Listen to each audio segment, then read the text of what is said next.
The Crosstown Series 2025 Round 1 goes to the Chicago Cubs after the North Side had swept the South Side Hitmen. There was good and there was plenty of bad. We'll dive deep into it coming up.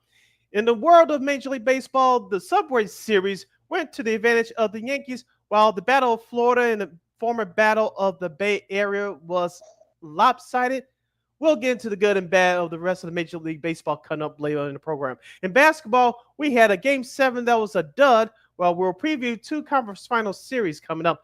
In the Stanley Cup playoffs, the Toronto Maple Leafs are out of there, while the Dallas Stars stunned the hockey world by beating the Winnipeg Jets in Game 7. We'll have LaKeena's PGA Tour golf update, and we'll have a special anniversary edition of Old School TV Monday. That and a whole lot more. Some Monday extravaganza of Cty Sports starts right now.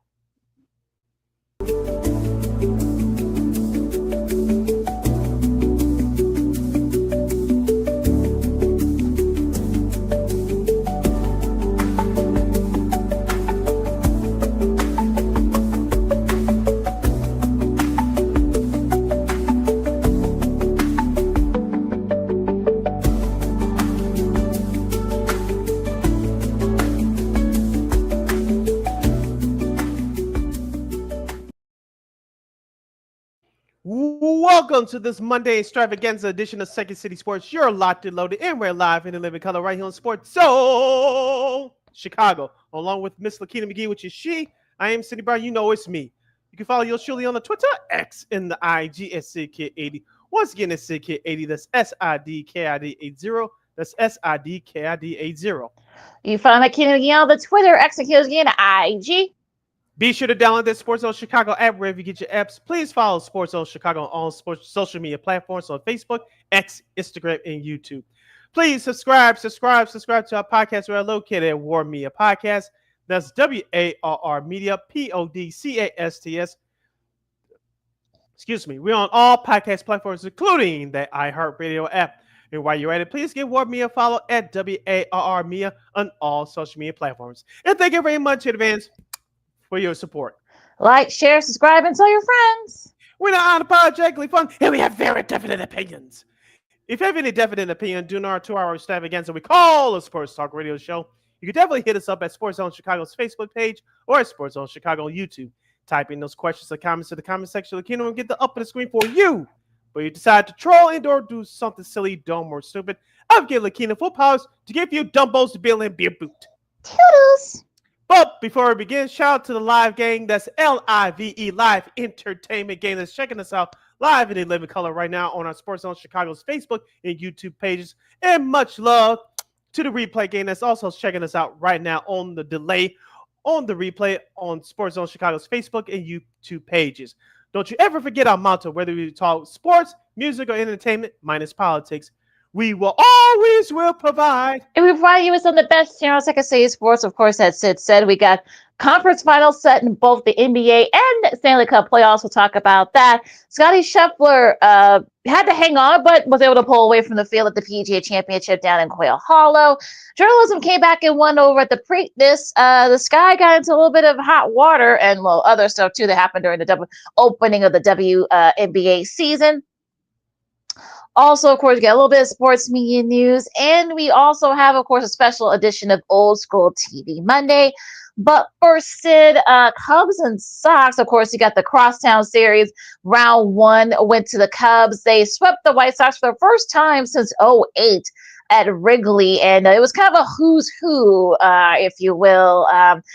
You had Scott Merkin, of course, covering the game from MLB.com. Then, of course, you had a few other, because of course, the Chicago media people that were there for a lot of the games. Also, and I meant to tell Sid, I've been telling you this before, and I wish I knew he was going to be in Chicago. Nate Boyer, the former long snapper for the NFL, of course, former Green Beret. If I had known, I would have gotten you to try to get him for the show, but that's neither here nor there. But yeah, definitely a who's who. But it was basically all, although I will say, Miguel Vargas had a really good series. He hit a couple home runs. Chase Modric hit one yesterday in the rematch, but unfortunately the Cubs, got the best of it. PCA, he actually has a 3.02 WAR, which is among the tops in baseball. Dansby Swanson had a nice series for the Cubs as well, so they took care of business there. They're now in South Beach. They play the Marlins starting tonight, and you were there for the Saturday series, Saturday's game of that series. What did you think? Real quickly, Keena, can we pull Audible for a minute, just for a second? Can we pull a time joiner? I know Of we don't do course, shout outs, but can we do a shout out here? of course. All right, real quick. Shout out. I saw a friend of the show, Marshall Harris, now the midday host with Layla Rahimi on the 670 Score. I saw him doing his morning run on Saturday on my way to the game. I said, "Good morning, and keep up the great work on the score." He said, "Appreciate the love." So shout out to him, and shout out to Scott Merger, who I saw walking around the concourse before Saturday's game against the Cubs. So hopefully we'll get him on the show down the road. I met him a couple of times before, so he's a really good guy. So hopefully we'll have him on this Hmm. program down the road.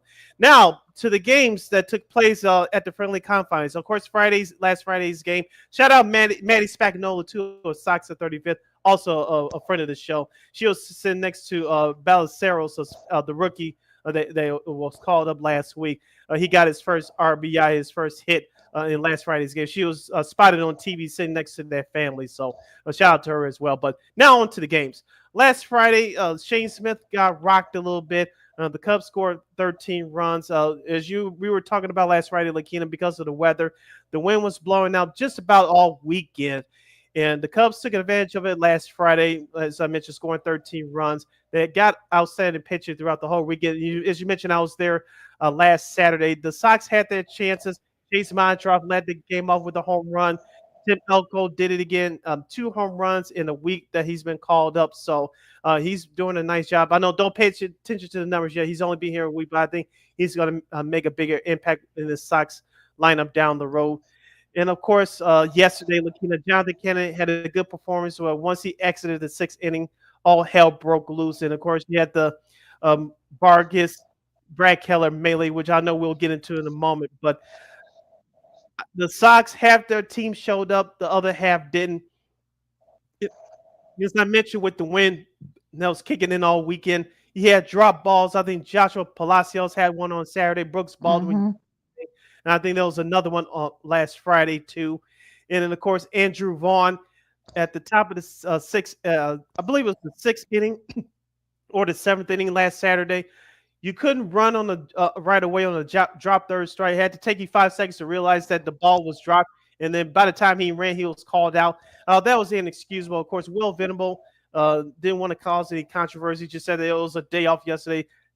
Trust me, Andrew Vaughn was benched, and rightfully so, for not running out of drop third strike during last Saturday's loss. So Andrew Vaughn got the quote unquote day off yesterday. He was benched, to be honest with you. So that was inexcusable there. But as I said, the Sox wouldn't get swept. They had a chance to win yesterday's game, if you want to be honest there, before the 6th inning and the verbal ruckus to end the game. But I thought last Saturday's game, they had a shot to win it. The wind was blowing out. The bats were starting to come alive. Schomburg, who was the starter for the Sox, he didn't have his best stuff, but he kept the Sox in it, but they just didn't have enough. And the Cubs, they took advantage of the Sox mistakes. They did what they had to do, and they won all 3 games. And that's what good teams do. When you have a team that you're playing that are lesser than you, you take care of business, and that's what the Cubs did last weekend. Listen to Cty Sports on Sports of Chicago. LaKeena, McGee, City Brown with you.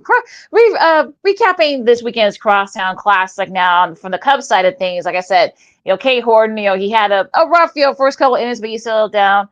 And of course, it also helps that the Cubs offense kind of helped him out there as well to hang on for the win.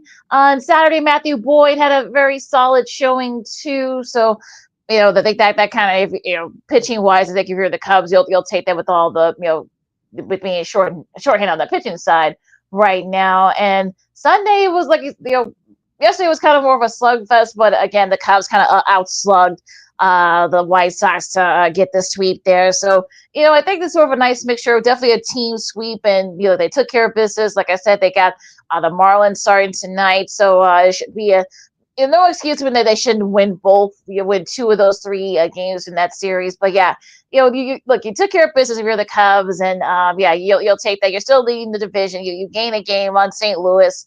We'll talk about what happened with the rest of the MLB. Some of the rivalries, especially after the break. But yeah, I think a nice solid team win, and you'll take that, especially when you're in the soft, quote unquote, softer part of your schedule.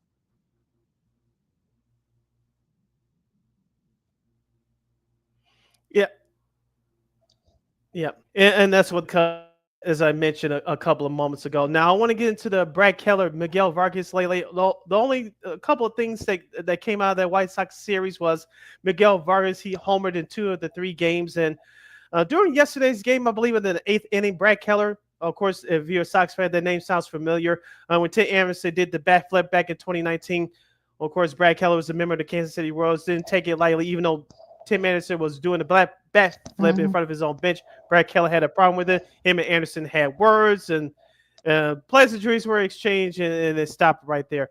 Yesterday, Miguel Vargas got plunked by Brad Keller. Vargas had some words for Keller. Keller didn't say anything. He went back to the dugout, and then the one thing that disturbed me about all this, it was Brendan Miller, I believe his name, the third base umpire. He pointed his finger at the White Sox third base coach. I was like, "What the hell are you doing?" That I was like, "If you want to talk to the third base coach, go ahead, but you don't start by pointing your finger in his face." Like, maybe it was some words they exchanged that we didn't know, but for Mr. Miller to point his finger at the third base coach for the White Sox, I thought that was asinine in my opinion. The melee was already broken up, and then you really try to provoke something that didn't need to be provoked. I thought that was uncalled for. And Naz again, the White Sox TV analyst for CHSN, really called him out, talking about that third base umpire out on the carpet on the post-game show yesterday. So good for Ozzy for calling that out. And he didn't appreciate it, and I didn't appreciate it either. And, of course, as I mentioned with the Andrew Vaughn not running out the drop third strike during last Saturday's game, that was inexcusable as well. He deserved to be benched after that. He didn't play yesterday. So we had a little squawkish yesterday. The Cubs were a better team, and they deserved the sweep, and they'll go on from there. I want to ask you, LaKeena, before we break from the bottom of the hour, and I heard someone on CBS Sports Network ask this question this morning. I asked you this question yesterday. I think this will be a two-parter. One, do you think that PCA, who's really becoming a fan favorite at this point for Cubs fans, because all I heard was PCA when I was there on Saturday, and rightfully so. And he reminds you of Javi Baez, the way he plays and the emotion that he shows on the field. Two-part question here. Is PCA the best baseball player in the city on both sides of town? And does he deserve to be in the National League MVP conversation? I think yes, he does, and like I said, I mean, he's on pace for like 41 home runs, and I think I saw somewhere where it had like 110 RBIs. He's on pace for, so you hope that maybe he can keep it up. I mean, look, usually we see things where guys have a little bit of a slump. Hopefully with him it doesn't last too long. So I think if he keeps it up, I don't want to put him in the MVP conversation just yet because we're only just about 2 months in. But yeah, I think if he keeps it up, I think he definitely will be in the NL MVP conversation. So I think if he just keep doing what he's been doing. I know that pitchers are going to start figuring him out, so I think he may have to adjust a little bit as he goes. But I think if he keeps it up, if he stays consistent, I think he definitely could be in the running for NL MVP.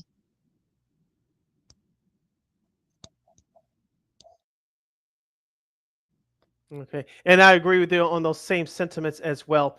Before we break, as LaKeena mentioned, the Cubs are on the road right now. They're in South Beach already. They'll get set to take on the Miami Marlins for a 3-game set. Starting tonight is Ben Brown versus Edward Cabrera.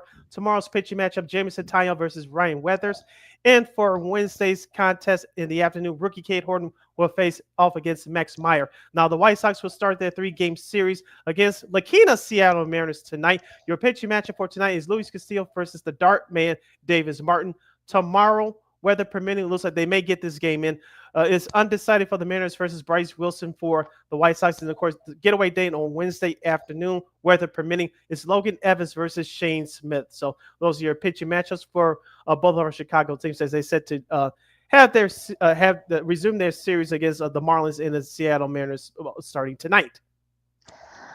All right, so we're going to take a really quick break here. We'll talk more baseball as the rest of rivalry week commences. And some teams kind of surprised us by sweeping some teams, while one contending team is going to need even more bullpen help since they lost one of their top guys for the year due to PEDs. We'll talk about that and a whole lot more coming next. LaKeena McGee, exactly. LaKeena McGee, City Brown, Cty Sports. On Sports Chicago, more Diamond Talk coming up right after this. This year, my mom got me the perfect bag for back to school. These colorful binders help me stay organized. These headphones are just what I need for studying. These new sneakers are just what I need for the new year. This jacket is a real must-have. My parents got me the skateboard I wanted. It's pretty cool. These scissors really come in handy in art class. These colored pencils, too. These new socks, they can be a real lifesaver.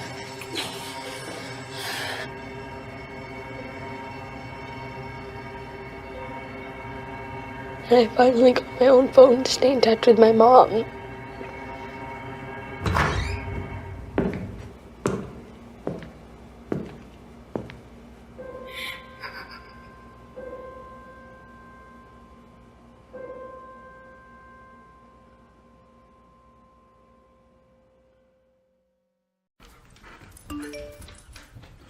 Trisha's having a sleepover tonight. Can I go? I wonder about Lucy's friends.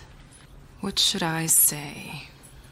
I know you're only 10, but one of these days a friend will offer you a drink. And alcohol at your age can lead to so many things. None of them good. So can I go to the sleepover? Lucy, I want you to promise me I something. finished my homework. Bigger promise.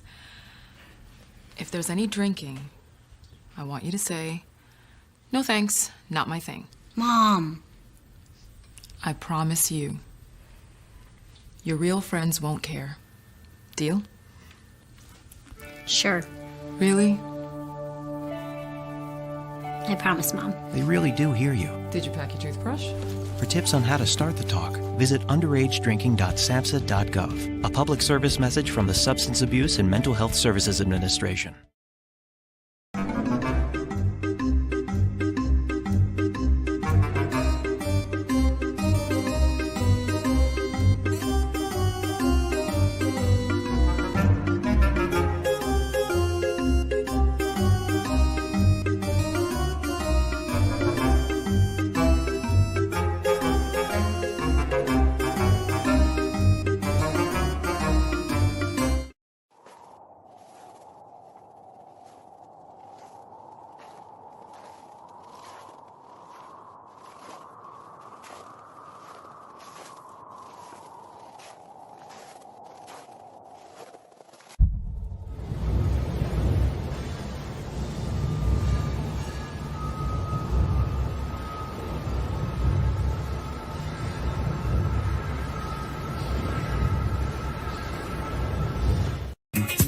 Hey, this is Dr. J, and I listen to Sean and Maya in the morning.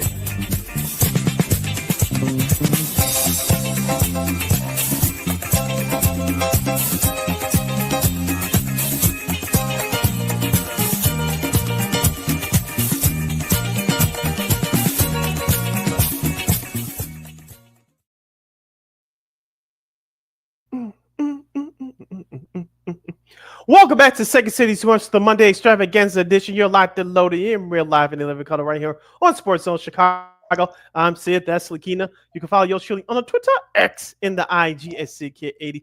Once again, it's SidKid80. That's SIDKID80. That's SIDKID80. You can find McGee on the Twitter, execute again, IG. If you have any more questions or comments for us as we dive into the rest of baseball from this past weekend on Rivalry Weekend in our recap, if you have any leftover Cubs and Sox comments, we'll take those as well. You can definitely hit us up at Sports Zone Chicago's Facebook page or Sports Zone Chicago YouTube. Type in those questions or comments in the comment section. LaKeena will get them up on the screen for you. All right, the top story here, probably one of the top stories from MLB over the weekend is, well, the Phillies did sweep the Pirates. They took care of business there. Kyle Schwarber hit a couple of home runs. Excuse me. So did Bryce Harper. Mick Abel got his first major league win. So that's good for him. I think he sure had like 9 guys in that game yesterday against the Pirates. Now, but the big news here that came up before that game yesterday, Jose Alvarado, who's one of their probably the best bullpen guy that they got, he was suspended for 80 games, and for taking PEDs essentially, and he'll also miss the postseason. So we talked about this for the last month that if one thing the Phillies, don't have is bullpen. Now they lose one of their top bullpen guys, so they're going to be on the market for a bullpen guy. And this is a big loss for the Phillies. Yeah, Dave Dombrowski and the rest of that Philadelphia Phillies front office have a lot of work to do. I know that the Phillies are 10 games over 500 after that sweep over the Pirates over the weekend, and they beat Paul Skeens yesterday in a tough 1-0 outing. But Jose Alvarado was coming to his own. LaKeena, he was their closer. And we talked about it, too, at the start of the year, that their bullpen ERA was one of the worst in Major League Baseball. Now it's going to be a challenge. Yeah, you can out-slug teams for a while, but once you get into postseason play, it's your best against their best. And you're not going to see third, fourth, and fifth stars in the playoffs. You're going to see the top two, sometimes top three starting pitchers. You gotta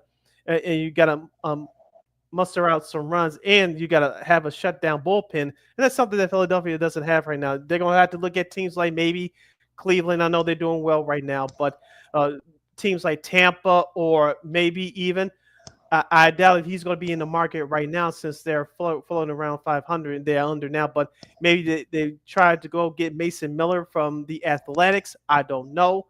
You maybe go look at Tampa Bay's bullpen, or maybe look at Pittsburgh's bullpen with Bednar as their closers. So Philadelphia has some options, but realistically, what's going to take to get one of those top relief guys to solidify the back end of their bullpen? Going to be very interesting to see what Dombrowski and the rest of the front office does, because they're in a very tough spot right now. So we'll see what they can do there. Speaking of all that, Cleveland got swept by the Reds. Not a good.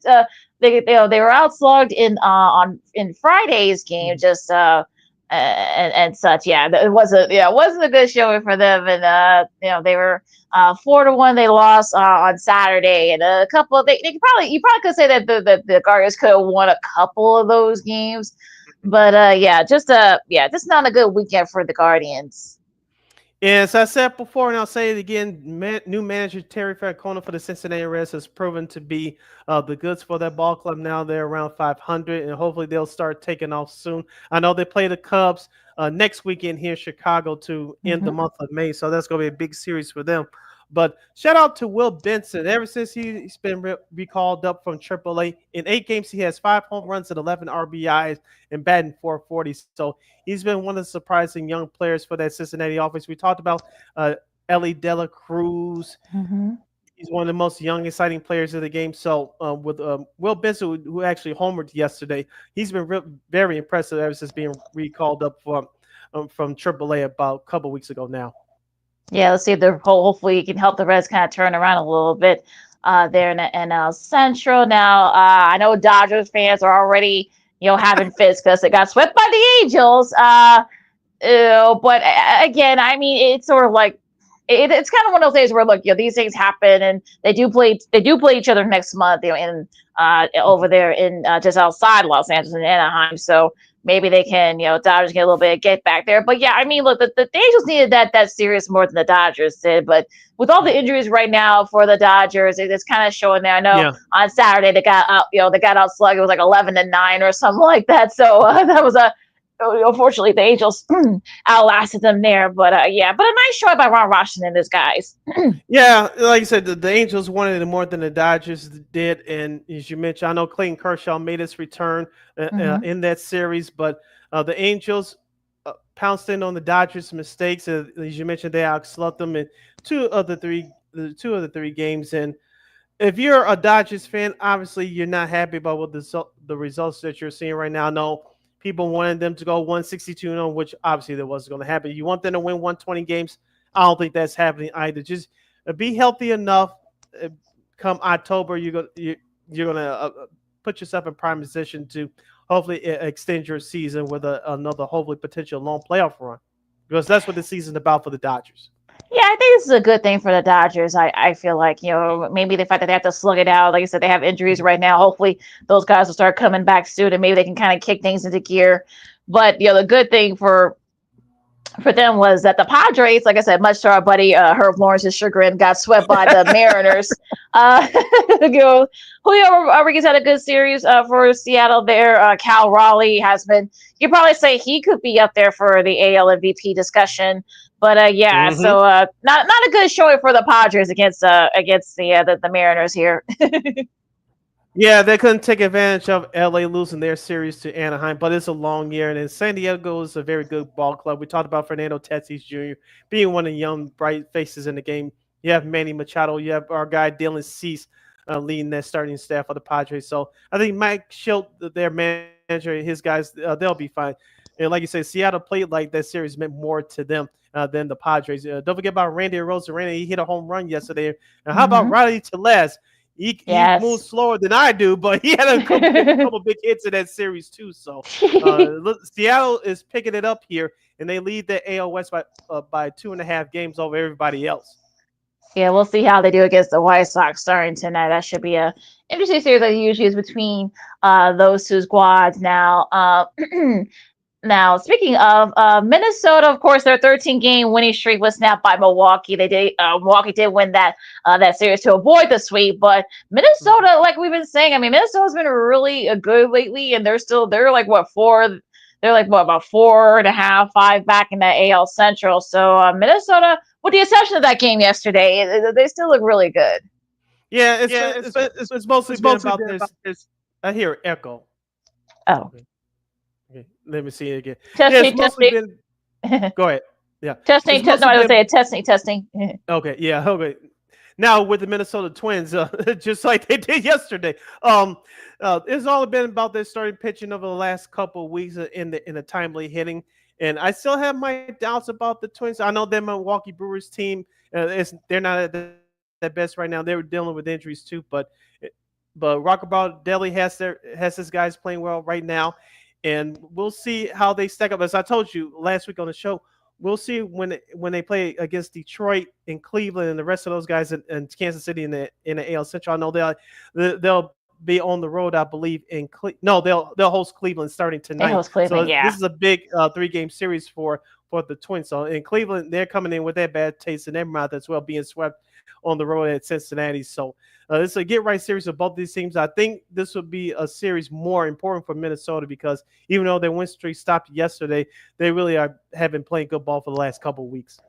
Yeah, they really have. So yeah, they're gonna. Yeah, let's see. We'll see what the Twins are made of. With that series against Cleveland starting tonight. So should be interesting what happens there. Missouri, the battle of the Show Me State. The Cardinals win 2 out of 3 against KC. But yeah, you could probably say KC probably could have won, on Saturday. There was kind of a pitcher's duel there in that game, unfortunately. But yeah, Bobby Witt Jr. unfortunately didn't have a good series there. Salvador Perez was good. The Ageless Wonder, as we call him here. Yes. And yeah, he powered the Royals from getting swept against the Cardinals yesterday. But yeah, KC, I think they're still up there in St. Louis. I mean, I know they're going to be pains in the butts for the Cubs, so it is what it is with them too. Yeah, speaking of pain in the butt, the Braves took 2 out of 3 from the Boston Red Sox over the last weekend at Fenway Park. The Braves won the finale yesterday, 10-4. Last Saturday night, LaKeena, Rafael Devers told everybody else who were listening, "Kiss my bat," BAT, with that walk-off home run in the bottom of the 9th inning for that comeback win over the Braves. Of course, we talked about him early in the year, have him to move positions because they signed Alex Bregman from the Astros. And we talked about it also too almost now 2 weeks ago that, Alex Cora wants you to play first base. He said, no, leave me alone and stick me in the DH role. After that controversy, quote unquote, Rafael Devers has responded with his bat. And he made a big thunderous statement last Saturday night at Fenway Park. And shout out Jason Benetti, Chicago's very own from Fox TV. He had a great call that home run last Saturday night.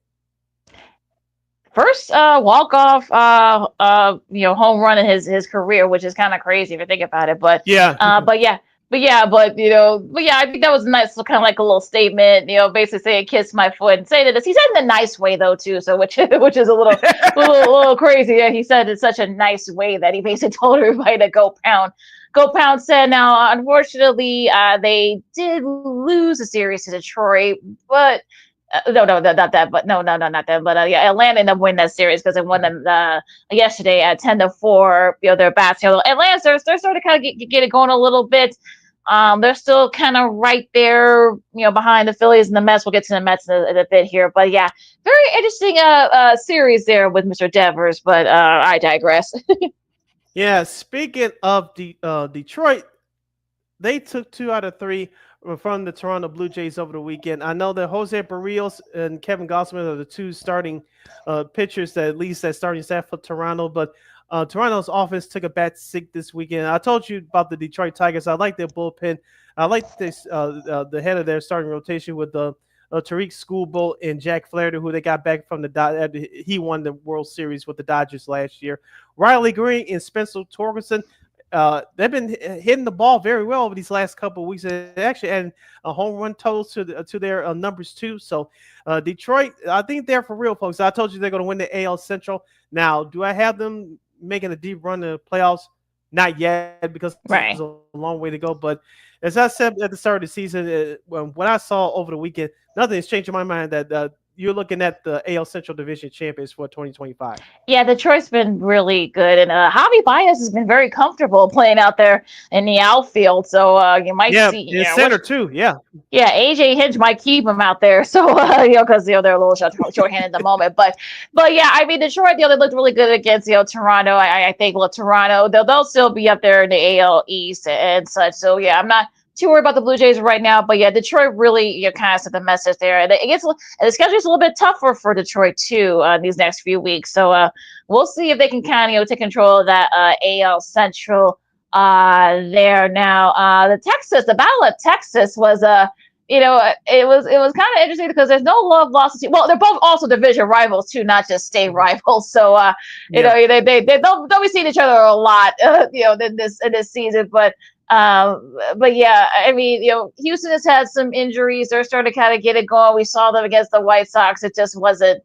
But they did win 2 out of 3 in that series against Texas, and I'm interested to see what they do here because we'll see if they can kind of get it going now. Texas, like I said, Texas is sort of one of those teams where you don't know what you're going to get. So, but yeah, Houston got the best in that series, but yeah, it should be interesting to see what happens the rest of the way for these two, not only in-state but also AL West rivals. Yeah, actually, the series is split 4 games over the weekend, 2-2. So both teams won 2 games.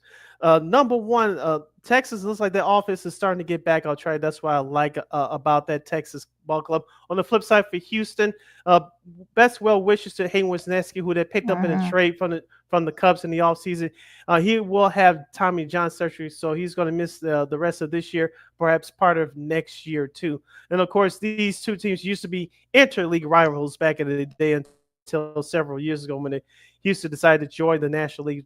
But we talked about the AL West. LaKeena, Seattle's up on 2.5 on both Texas and Houston. We talked about Houston struggling on offense, and now they're down the starting pitcher. And let's see if they're in the playoff race come trade deadline time. They're gonna have to pick up a starter. Where are they gonna get it? I don't know.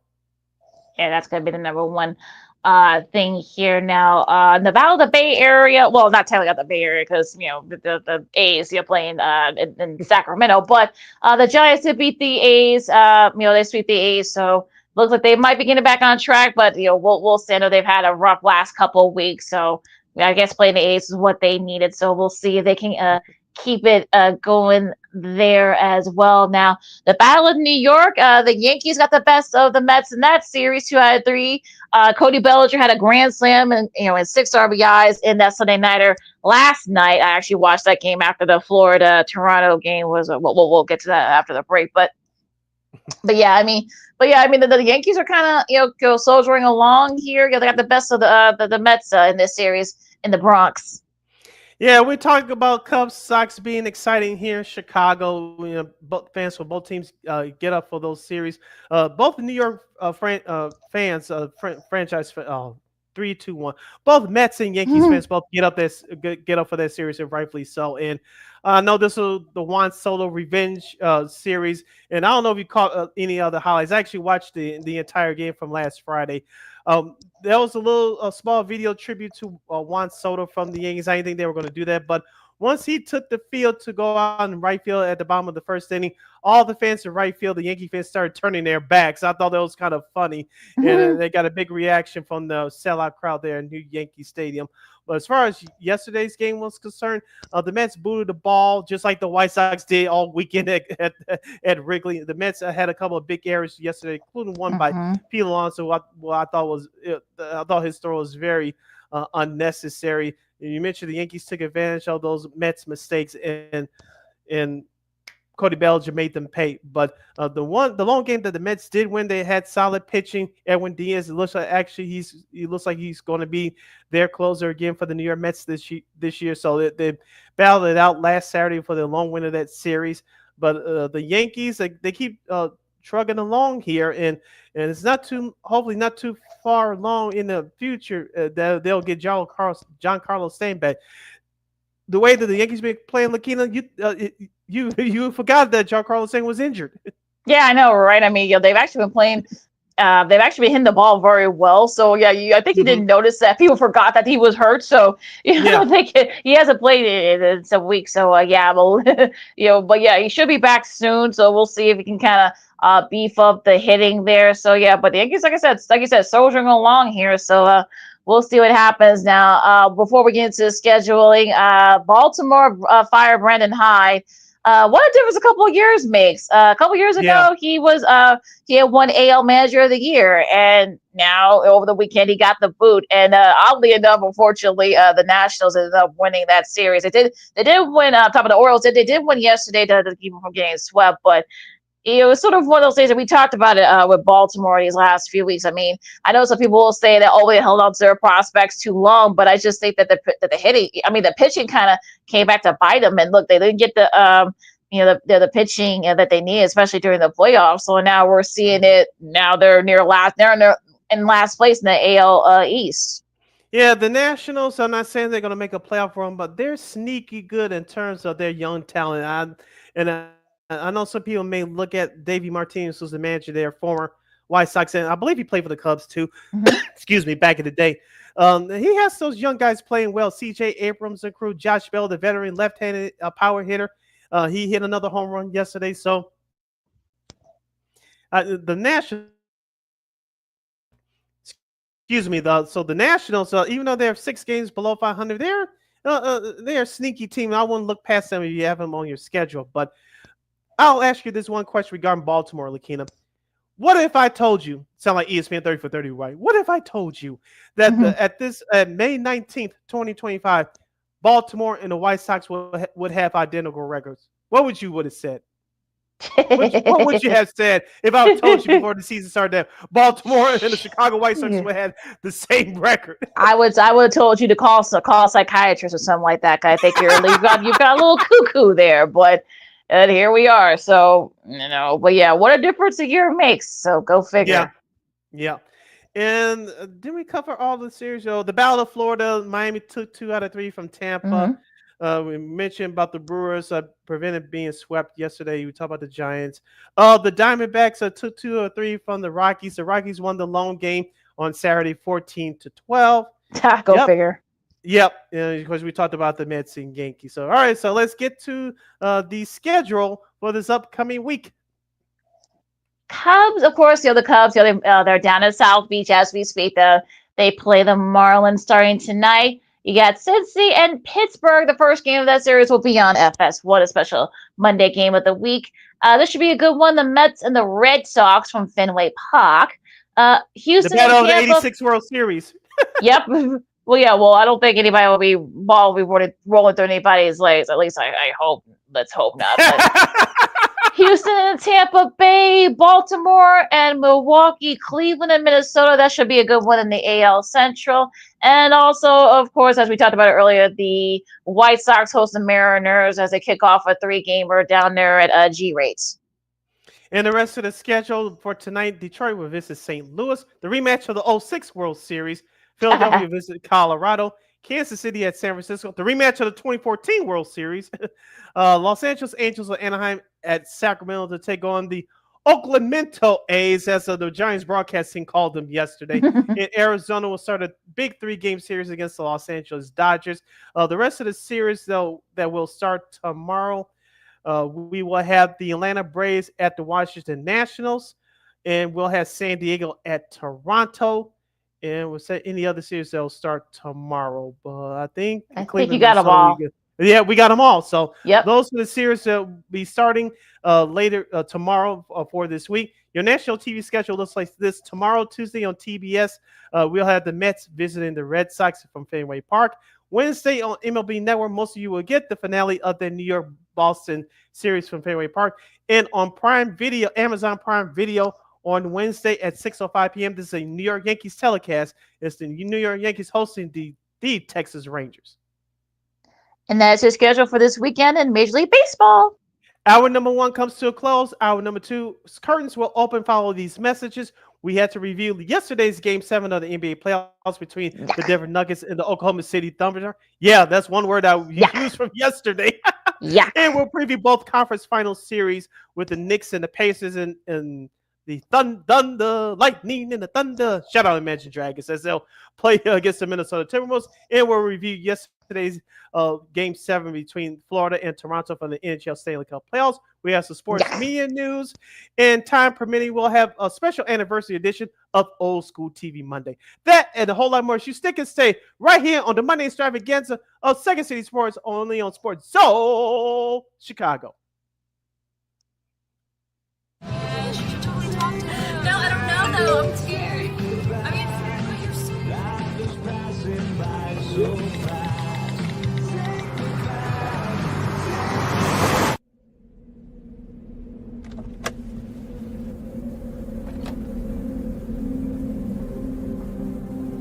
Do you know that you're in my lane?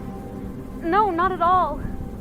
Are you not paying attention? Are you texting? I was just checking in with my mom. I was telling her that I thought we'd be home by 6.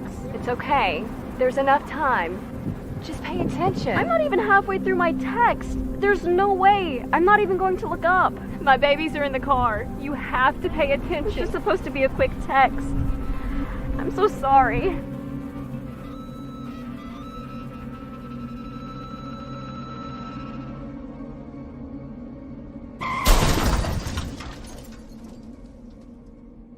Hi, I'm Tom Brady, the director of DODEA. September is National Suicide Prevention and Awareness Month. The simple act of reaching out and caring for those in our communities is something we all can do. Just being there for someone you care about can be a tremendous first step in getting them access to confidential resources and support that they need. It only takes one person and one small act and 1 minute to make a difference. Let's make a difference.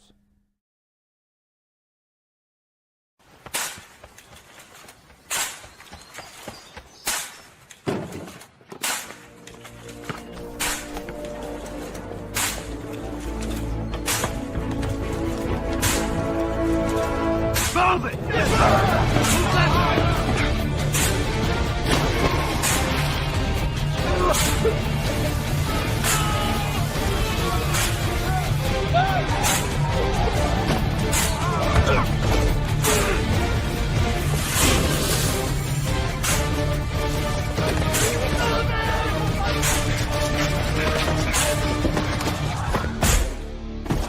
Many will hear the calling. Few will earn the title. United States Marine. The few, the proud, the Marines.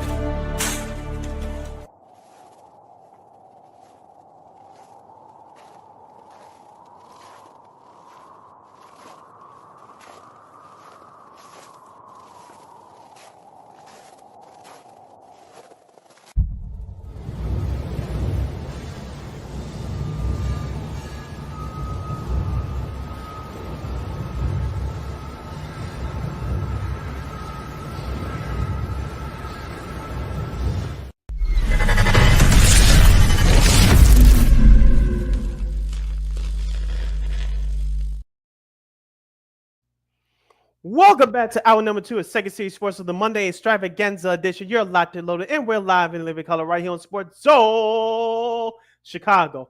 along with my co-host, Miss LaKeena McGee, who should be rejoining me in just a moment. I'm yours truly, Sid the Kid, aka Sidney Brown. You can follow yours truly on the Twitter, X, and the IG at SidKid80. Once again, it's SidKid80. That's SIDKID80. That's SIDKID80. For this half hour, we're going to break down Game 7 between the Oklahoma City Thunder and the Denver Nuggets from yesterday's NBA playoffs in the Western Conference second round. And we'll give you a preview of both conference final series. There will start one will start tomorrow. The other will start on Wednesday. If you have any questions or comments for us regarding the NBA playoffs for this half hour, you can go to Sports Zone Chicago's Facebook page or Sports Zone Chicago YouTube. Type in those questions or comments in the comment section. LaKeena, who now will rejoin us, will get them up on the screen for you. Yeah, my mom called, so yeah, I had to go over there for a second. Shout out to mom. Can't leave her. Yeah. Also, yeah. So sorry, folks, but but I'm back now. But yeah, so let's go to Game 7 of the Western Conference semifinals. Yuck! I think there was a reason I said yuck initially because it was yucky. It was basically. It was all Thunder most of the time. They did keep it close for a little bit. I'll talk about the Nuggets.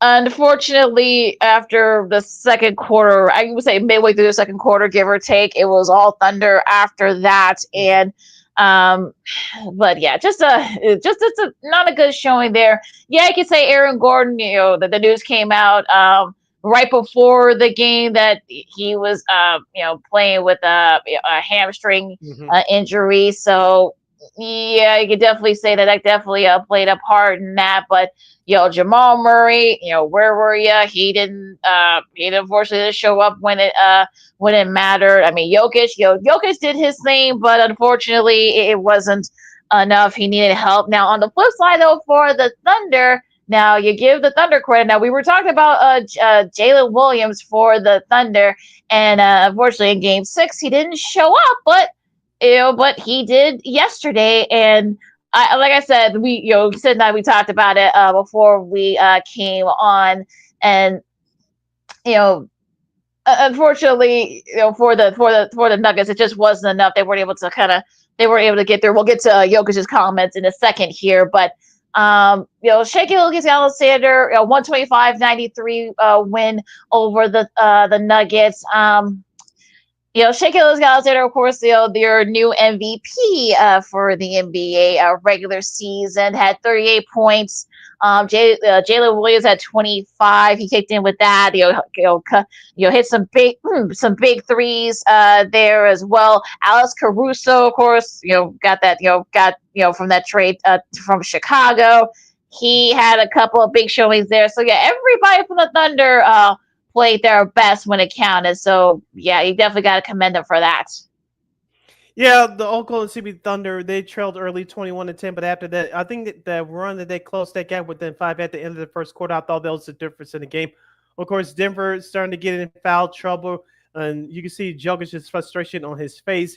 He couldn't get much help. He was starting to get fatigued as well, and of course, after recess, halftime, the Thunder really opened things up. They were aggressive defensively. As we talked about all season, they are a top 5 team in defensive efficiency in the National Basketball Association, and they really displayed that yesterday.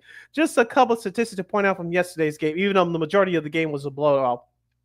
Total turnovers, Denver 23, Oklahoma City 10.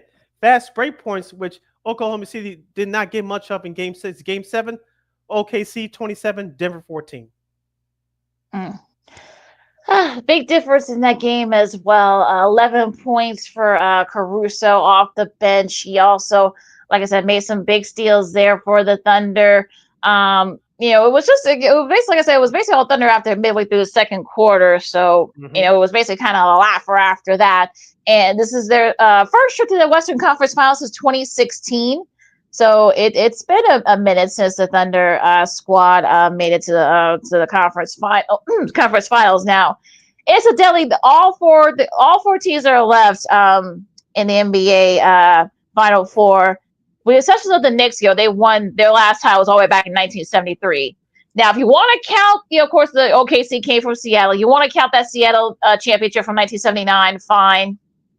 But but since they moved to Oklahoma City in '08, I mean they haven't been to the they haven't won a title. Neither has Indiana. They do have a couple ABA titles to their excuse me, to their credit. And Minnesota hasn't won an NBA title. So someone's gonna get someone's gonna win their first title for either for the first time or for the first time in a long time if you count the Knicks. So if you're the NBA, I guess you're okay with this. Yes, you get no LeBron, no Steph, or KD, but at the same time, you got some rising stars. And look, the NBA this year, we've been talking about this for the last, for the last month, Sid.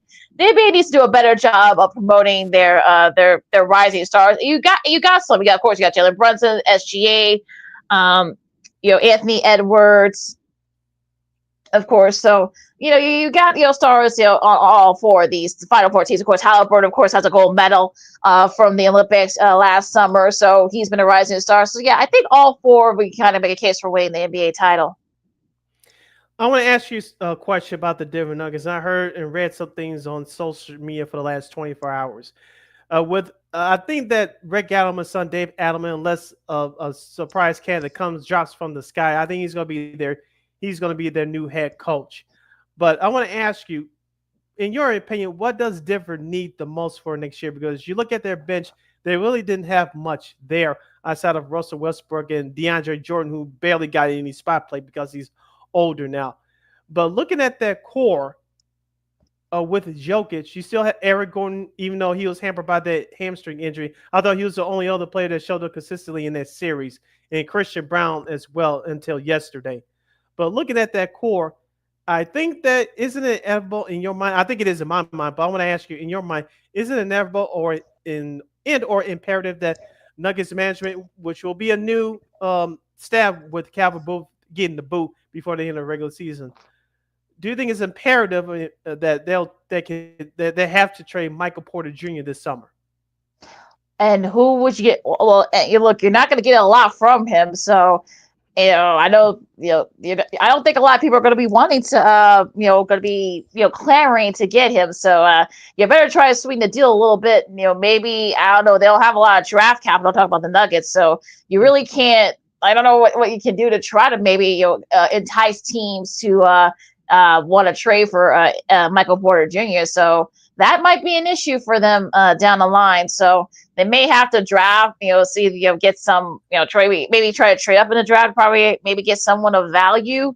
But yeah, it's going to be interesting to see what they do, whoever ends up, being hired to be the new GM there. But it's going to be, look, if you saw Jokic's comments, you tell he was very frustrated. It was very, he always talk about drinking. I'm sure he probably had a couple of drinks after was possibly folks. I'm sure he did. But yeah, it's definitely one of those things where you can tell the frustration and stuff. They had already emptied their bench, halfway through the third quarter. That's how bad the game was for them after that. So, but yeah, it's gonna be interesting to see what they do here because they got a lot to do. I mean, Jamal Murray didn't show up when it counted. Mm-hmm. You can tell, Gordon wasn't 100%. Westbrook, I mean, how long can he do that? But I don't know. It's going to be interesting to see what happens in the Mile High City.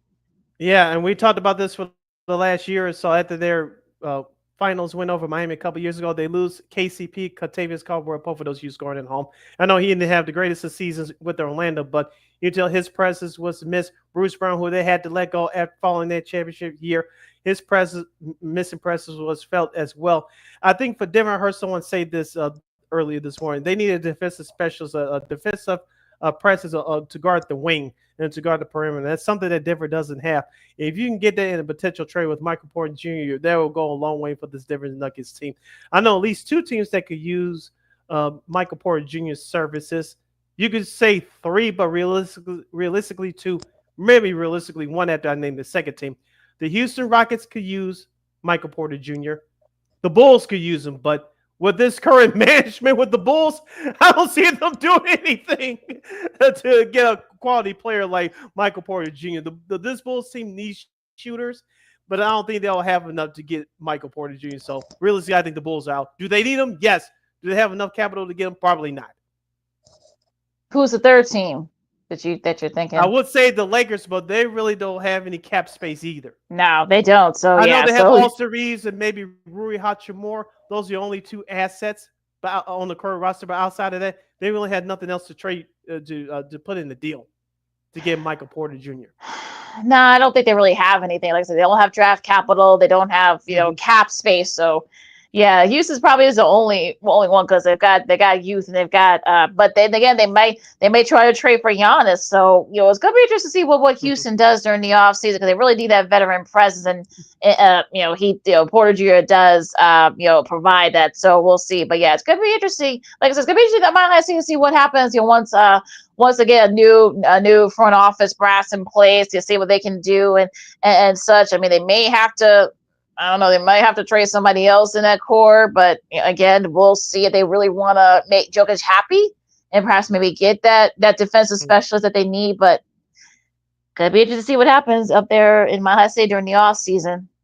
All right, you listen to Cty Sports on Sports Zone Chicago City. LaKeena here, hanging out here with you as we now preview both conference finals, the West and the East. We'll start out with the Eastern Conference first. This will be TNT's last playoff series coverage as they wrap up their 44-year relationship with the National Basketball Association. They'll get the Indiana Pacers and the New York Knicks. Kevin Harlan and Reggie Miller in particular will be on the call for that series. That series will start on Wednesday night at 7 o'clock Chicago time on TNT and Max. It'll be streaming on Max.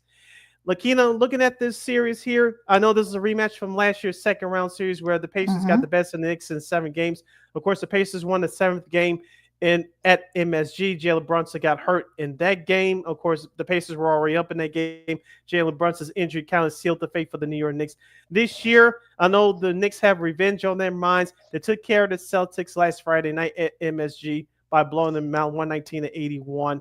We'll get to Boston later on in this segment, but I want to focus in on the Knicks and the Pacers series first.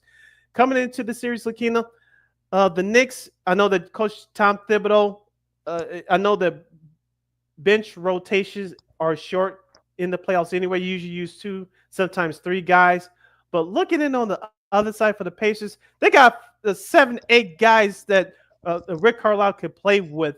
And looking at their roster, the way that all of those guys that have been used have been playing, I hate to say it, but I got to keep it a buck, as you young folks would say.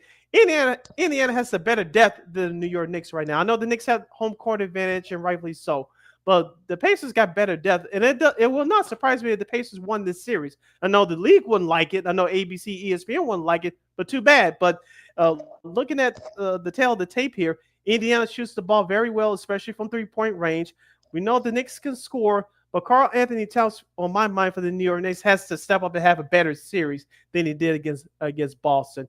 You know what Jalen Brunson is going to bring. We'll see what Josh Hart does guarding Tyrese Halliburton and Nate Smith guarding those 2 guards. I want to see how also Mitchell Robinson and Karl Anthony Towns defensively will match up against Miles Turner, because Indiana has a good front line as well. But those young guns for the Pacers, they can run with anybody. I know Tibbs is known for defense, and the Knicks haven't shown a lot of defense consistently in these playoffs. But Indiana's no pushover, folks. And what you saw last year, you thought it was a blimp. You may, if you go to sleep on them this year, I think the Knicks and their fans will be in for another rude awakening. But I want to get your thoughts about the Pacers. I wouldn't be surprised if they won this series, but I think this is going to be a long series. I want to see how Coach Thibodeau for the Knicks will adjust to defending the three-point line for the Indiana Pacers, because we know they can shoot it, and the Knicks are not really known for shooting it consistently from the outside. But I think it's going to be the Pacers' depth and the Knicks' defense on the perimeter in particular will be the difference makers in this series.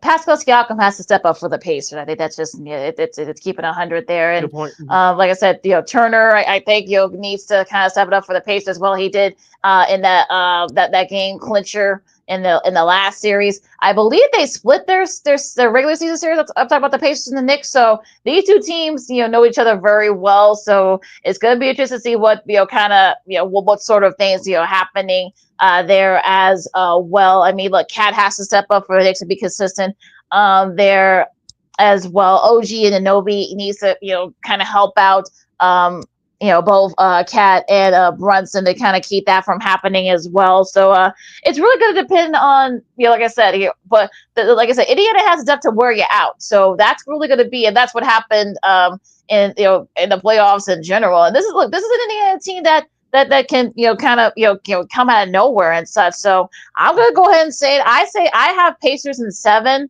just for that reason, because they've got the depth that can kind of wear down the Knicks and such. So Miles Bridges and Miles Turner, that's going to be an interesting battle of the Miles. That's going to be an interesting matchup there as well. I think the big man needs to step up for them. Like I said, I talked about Siakam. He needs to step up for the Pacers. So it's going to be interesting which one can kind of get it going here, because it's really going to depend on that front line, and also that like I said, that the depth, because remember, the Knicks have depth issues, so Indiana can wear you out.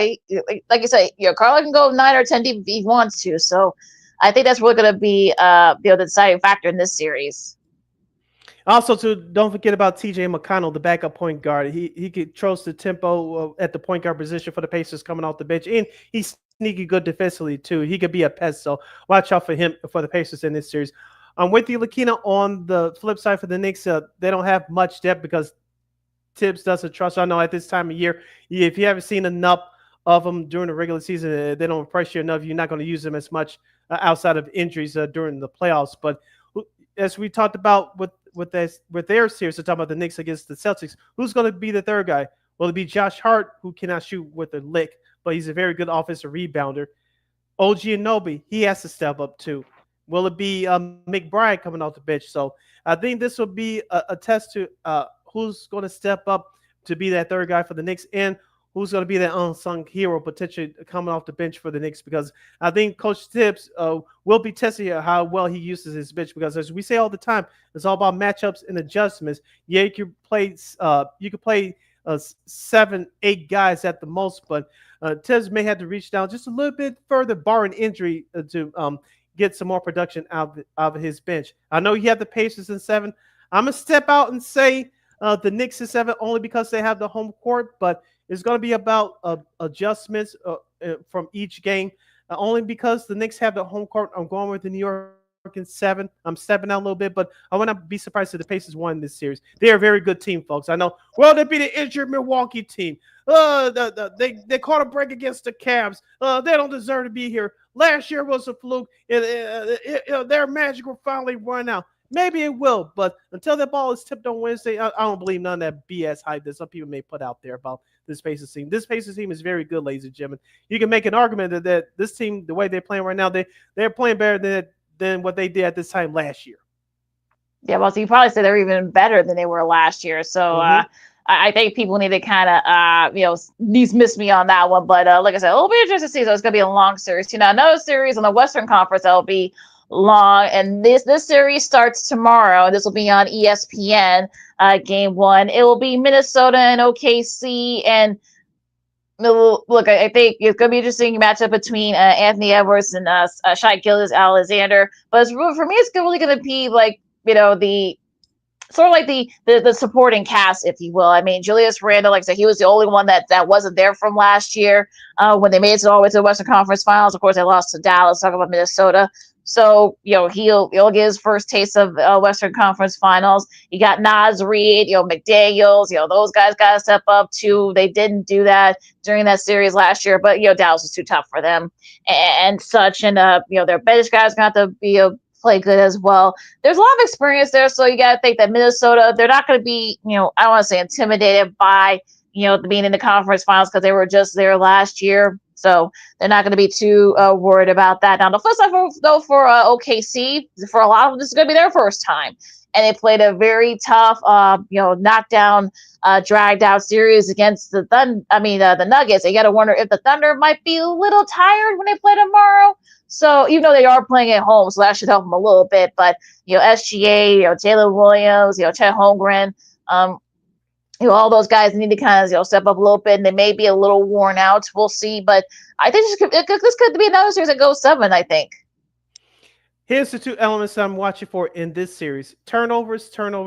We talked about with OKC being a top 5 defensive efficiency in terms of the defensive teams in the league. You saw that yesterday, especially in that second half in that closeout game against Denver.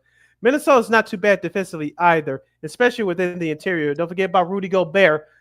We've seen his impact so far in these playoffs, especially in that first round series against the Lakers. You saw what he did against the Warriors. I know him and Draymond didn't really go at it, but Rudy Gobert's impact, especially defensively, has been noticeable for this Minnesota Wolves team.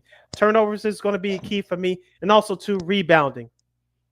Isaiah Hartenstein, Chet Holmgren, they got both, especially Holmgren. I know he did well in the last couple of games scoring rounds, but he's going to have to join Isaiah Hartenstein and getting those rebounds because Rudy Gobert, Naz Reid, they're going to get their rebounds, especially in the paint. So it's going to come down to points in the paint, rebounding, and who can take care of the basketball. I'm looking for those three elements I'm watching for in this series. And it's going to be interesting too. Will home court really be a factor? Because that place, OKC is going to be jumping, but the targets are going to be jumping too when they start playing those games. So for me, like I said, I think look if who could set the tone early, because we know that Minnesota likes to kind of slow it down a little bit and then perhaps maybe make you force you to take shots that you probably don't really want to take. As far as OKC is concerned, they're going to want to try to wear you out. Now Minnesota could play a track meet style of ball. So that's really going to be the thing here. Who can make their threes and who can, kind of be in the paint, that paint protection. That's going to be interesting. Hardenstein and Gobert, that's going to be an interesting matchup in the middle there. So that's going to be, interesting to see what happens with that. And I believe that, I think the Timberwolves only won one matchup during the regular season against OKC. I think they won one or two. So, but even still, this is the playoffs, and a lot of these guys were there that went to the Western Conference Finals last year, and that's really going to be kind of the key. Will experience be an issue because, like I said, OKC doesn't really have that experience of playing the conference finals. The T-Wolves do for the most part. So, yeah, I think that play a little bit of a factor too.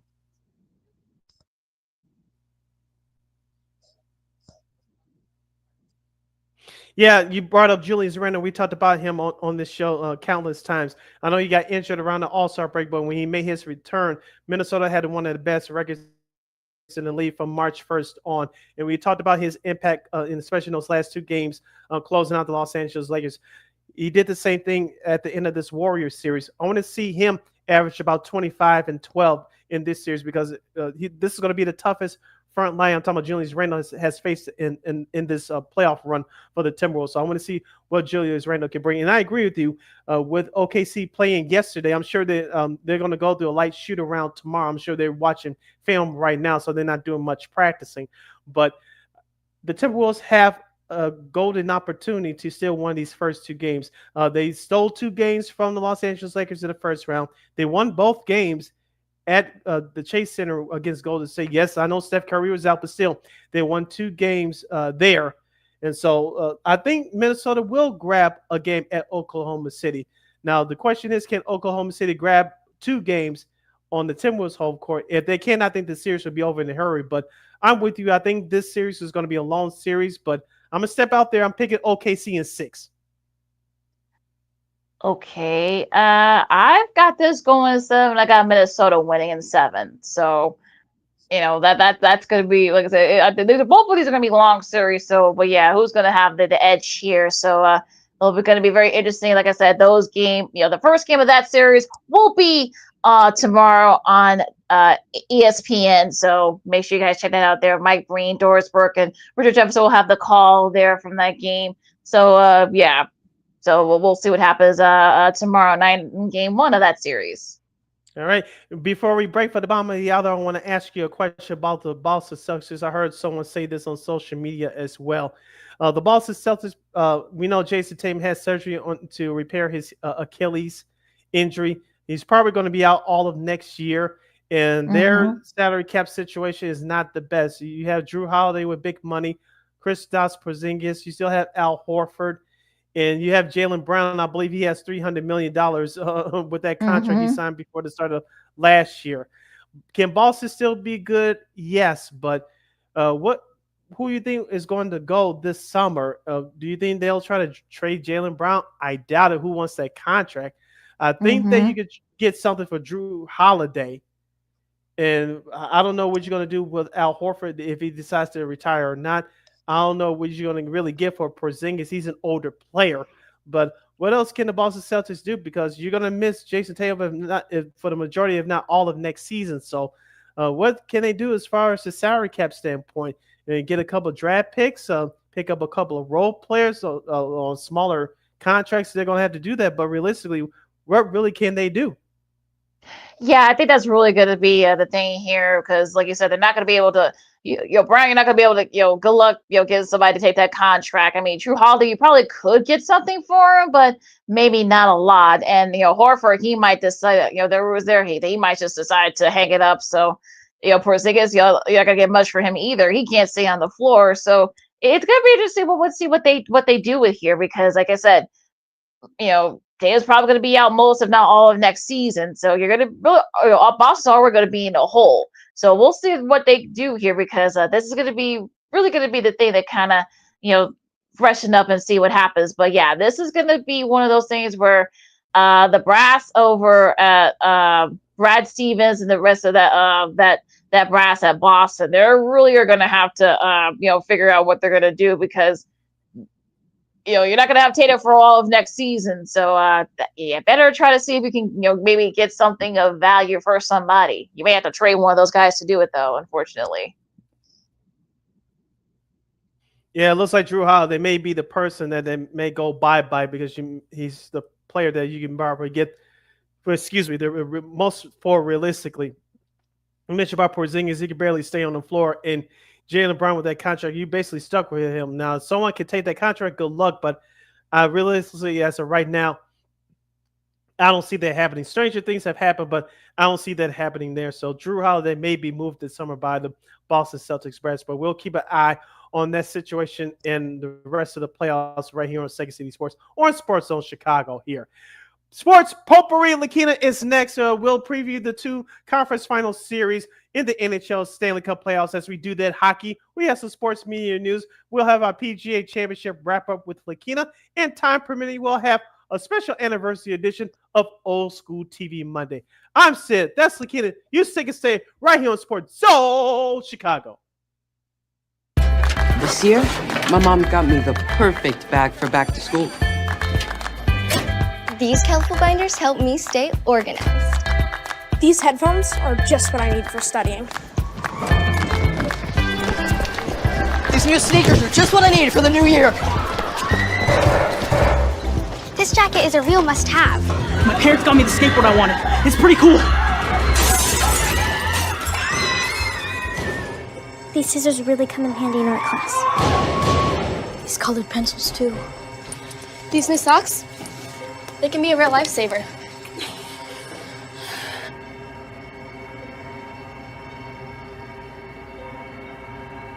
I finally got my own phone to stay in touch with my mom.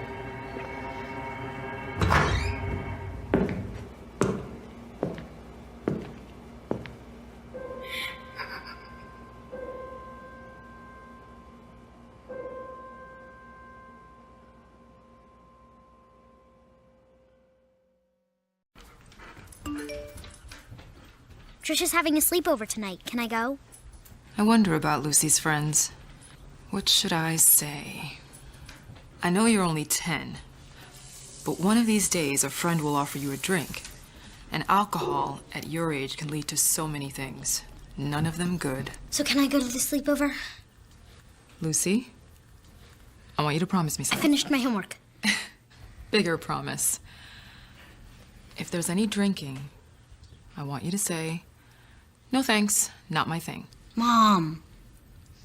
I promise you, your real friends won't care. Deal? Sure. Really? I promise, Mom. They really do hear you. Did you pack your toothbrush? For tips on how to start the talk, visit underagedrinking.samhsa.gov. A public service message from the Substance Abuse and Mental Health Services Administration.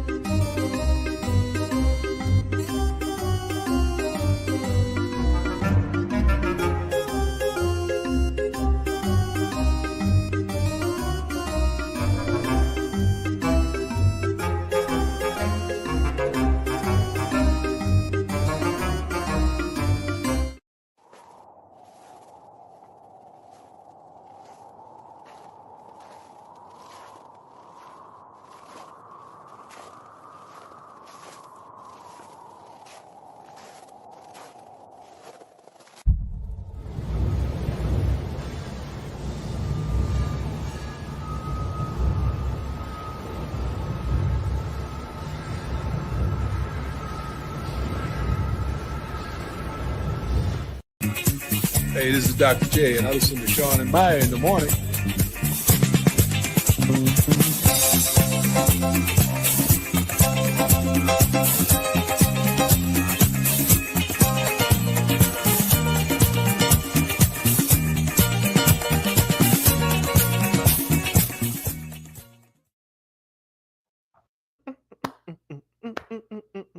Welcome back to Second City Sports on the Monday Extravaganza this year.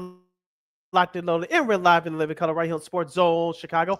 I'm Sid, that's LaKeena. And this is our sports potpourri segment. We got to get a gift for that at some point, LaKeena. Work on that. You can follow yours truly on the Twitter, X, and the IG at SidKid80.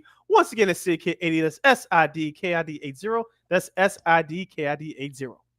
You follow LaKeena McGee on the Twitter, X, and here's again, IG. If you have any questions or comments on any of the topics that we discussed so far on today's show, as we go into our sports potpourri segment, as we'll start off with the NHL Stanley Cup playoffs. We're going to do that hockey talk to start off this segment. You can hit us up at Sports Zone Chicago's Facebook page or at Sports Zone Chicago on YouTube. Type in those questions or comments in the comment section. LaKeena will get the up on the screen for you. All right, we had a game 7, and just like the game 7, prior to that, unfortunately, it was a dud. The Panthers easily passed the Maple Leafs 6-1 to go back to the Eastern Conference Finals. It is now, 56 years since the Maple Leafs have won a cup. But again, it'll be another 32 years. No, yeah, it'll be 32 years since the Canadian team has won the cup. So, but again, I digress. But yeah, so, just it was like, the Panthers just showed you why they're defending champs. And, it was basically, all Panthers. It was kind of a slow first half, but it was just halfway through the second period, it was just, they got it all going there. And now the Panthers will face the Hurricanes. That should be a fun matchup. We'll talk about that in a second. But like I said, that matchup was just, no effort for Toronto at home, but that's a whole different conversation. Yeah, I'm not going to sit here and say that they quit, but they were outmatched and outplayed. And how ironic enough, LaKeena, Seth Jones, the former Black Hawk, and I know he has some words for management after he got traded to the Panthers there. And how ironic that he scores a goal in Game 7. Now, as of right now, he's going to play 2 more weeks in the Eastern Conference Finals. The Chicago, they're not ready yet. I got my issues, but now he, as of right now, he still has the last laugh. I'm just saying. How ironic is that? Yeah, a couple of goals there for Seth Jones. He kind of led the way in that scoring machine there. So this is actually between the Hurricanes and the Panthers. It's actually the rematch of the 2023 edition. So, but unfortunately, the Panthers, of course, won that matchup as well. But can Carolina win this time? That's going to be a whole different situation with that. Now, I think with this Eastern Conference final, I think for me, you gotta set the tone early if you're Carolina. You gotta try pressing. They're very physical. The Panthers are more of a finesse team. So I'm looking forward to seeing which will win out. So that's gonna be interesting. This should be an interesting matchup for the conference final. I think it's going to come down to goaltending as well. Sergei Bobrovsky for the Panthers. Can he steal a couple of games? If he could do that, I think this series will be over in a hurry. But for Carolina, you got to take care of that puck. You got to play your style because, like you said, they're a rough and tough team. I know they can score with the best of them at times, but they like to play playoff hockey. Tight forward check, going to the boards, play dump and chase, and make you play their style. Because if Carolina forces the other team to play their style, it's advantage Hurricanes. But like you said, for the Florida Panthers, they're more finesse. Even though they can mix it up here and there, but if it's up to the Panthers, they don't want to do that for a whole game because they don't have the players to do that to sustain that style of play for a full 60 minutes or plus if they go into overtime. But like you say, it's going to be a contrasting styles for this series. I think it's going to come down to goaltending and who can cash in on the power play because the power plays, especially during this time of year, as you get closer to the Stanley Cup playoffs, it becomes that much more important because no team wants to have too many dumb penalties that you given your opponents free opportunities to cash in there. So I think this is going to be a long, tough, hard-fought series. I have the Florida Panthers in 7. I'm stepping out. I was going to say the Panthers in 6, but I'll say in 7. I got Panthers in 6, and you know how much I like that Carolina squad, but I just think that the Panthers have too much firepower, and they have a lot of depth. And of course, Bobrovsky's been really good. I think he kind of was sort of the decider in those last couple of games. So especially yesterday. So we'll see what happens with that. And now those games, of course, it'll be on TNT and streaming. I guess they're going to try and perhaps maybe schedule it so that it won't coincide with the Western Conference Finals that they got on in the NBA side. So that's they don't want to cross motion there. But that'll be on the Turner network. So about the Eastern Conference Finals. Now the Western Conference Finals, of course, Edmonton does have one more. Canada's have one more hope for trying to get back to the Stanley Cup and winning the cup. Edmonton will face Dallas after Dallas finishes up against the Jets. Shout out to Mark Shopley, who sadly lost his father early Saturday, came back, scored a goal for Winnipeg, but unfortunately Dallas is too much stars. Thomas Hartley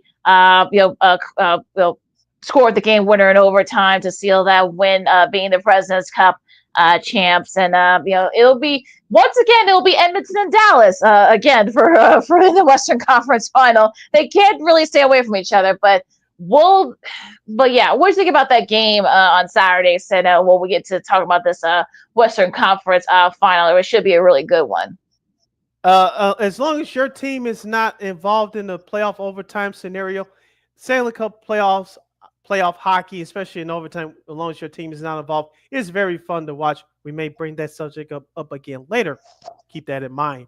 For the Dallas Stars, it's all about scoring for them. They've got nice goaltending during these playoffs, and they really stood a grueling test from the Winnipeg Jets. I know the Winnipeg was the favorite from their star-studded regular season to perhaps represent the Western Conference in the finals. Obviously, that's not happening now.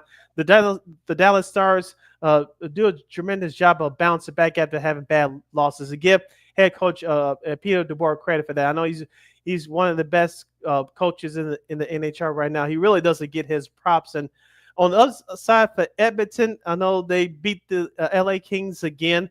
And I know they went through their second round series, and so to get to this point. So I think I would say it'll be contrasting styles to a lesser point, but call me crazy, which I think we'll see this in a couple of games in this series. I think we're going to see an outburst of scoring in this series because both teams like to get up and down the ice and score. You got that bad man Connor McDavid. He is the best player in hockey right now for Edmonton, and his supporting cast is going to have to help him. And I know they've done a great job of that so far. I know they got rid of Vegas quickly in 5 games, as I was trying to say a moment before. But coming into the series, I think it's going to be a long series. But I think you're going to see in a couple of games that you're going to have some high-scoring games in the series. And I think it's really going to come down to goaltending here. Whoever's the best net-minded performance is going to win this series, because I think a lot of goals will be scored in this series, but it's all going to come down to the bases with goaltending and perhaps taking care of that puck, because with these two high-scoring teams, it's going to be very important to take care of that puck, because whoever turns the puck over the most is going to lose the series. Yeah, and I think that's really going to be puck control and also goaltending, because it could be, like I said, do I see this perhaps maybe somebody, could be down to like 5-4 or 6-5 or something like that? Maybe, but again, it's going to be interesting to see what they do with this particular matchup. So it really could come down to goaltending and puck control and power play. So yeah, it might be a little bit of everything. All those guys, Nico Radman, they're going to have to step up for Dallas.